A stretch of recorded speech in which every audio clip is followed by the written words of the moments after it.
చాలా సింపుల్‌గా ఏదైనా రెసిపీ చేయాలంటే 5 నిమిషాలు ఈ రెసిపీని ఒకసారి ట్రై చేయండి. నోరు బాలేనప్పుడు కారంగా ఈజీగా చేసుకునే రెసిపీ చాలా బాగుంటుంది. అసలు టైం లేనప్పుడు చాలా ఫాస్ట్‌గా చేసుకోవాలి అంటే ఈ రెసిపీని తప్పకుండా ట్రై చేయాలి. టేస్ట్‌లో కూడా అస్సలు కాంప్రమైజ్ కాకుండా చాలా బాగుంటుంది. మరి లేట్ చేయకుండా రెసిపీని స్టార్ట్ చేసేద్దాం పదండి. ముందుగా ఒక బౌల్‌లోకి 4 స్పూన్ల వరకు ఆయిల్‌ని వేసుకోవాలి. మనం చేసుకునే రెసిపీకి ఆయిల్ కొద్దిగా ఎక్కువగా పడుతుందండి. సరిపడినంత ఆయిల్‌ని వేసుకొని ఆయిల్ వేడెక్కిన తర్వాత 1 స్పూన్ వరకు ఆవాలను వేసుకోవాలి. ఆవాలు చిటపటమన్న తర్వాత పావు స్పూను జీలకర్ర వేసి ఫ్రై చేసుకోవాలి. కొద్దిగా ఫ్రై అయిన తర్వాత 2 స్పూన్ల వరకు శనగపప్పును వేసుకోవాలి. మనం వేసుకున్న ఆవాలు శనగపప్పుని మంచి కలర్ వచ్చేంత వరకు ఫ్రై చేసుకోవాలి. ఇలా ఫ్రై చేసుకున్న తర్వాత ఒక రెబ్బ వరకు కరివేపాకును వేసి ఫ్రై చేసుకోవాలి. మనం చేసుకునే రెసిపీకి తాలింపులోనే అసలైన టేస్ట్ వస్తుంది. సో తాలింపుని ఎంత పర్ఫెక్ట్‌గా వేగించుకుంటే రెసిపీ అంత బాగుంటుంది.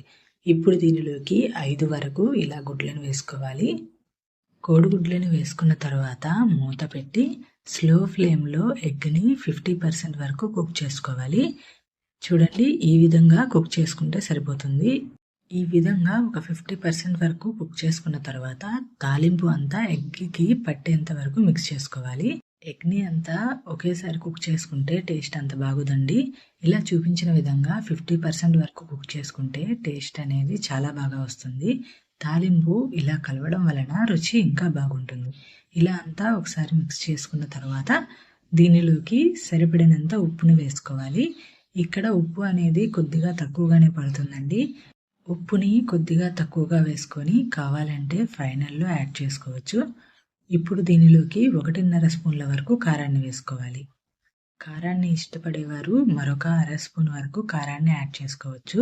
తర్వాత దీనిలోకి పావు స్పూన్ వరకు పసుపును వేసి అంతా కలిసేలాగా మిక్స్ చేసుకోవాలి. ఎగ్స్ని ఎక్కువగా తినేవారు మరొక 2 ఎగ్స్ని యాడ్ చేసుకోవచ్చు.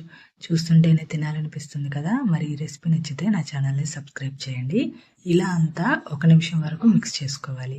చూడండి ఎంత బాగా వచ్చిందో. మరి తప్పకుండా ట్రై చేస్తారు కదా. ట్రై చేసి ఎలా వచ్చిందో నాకు కామెంట్ చేయండి.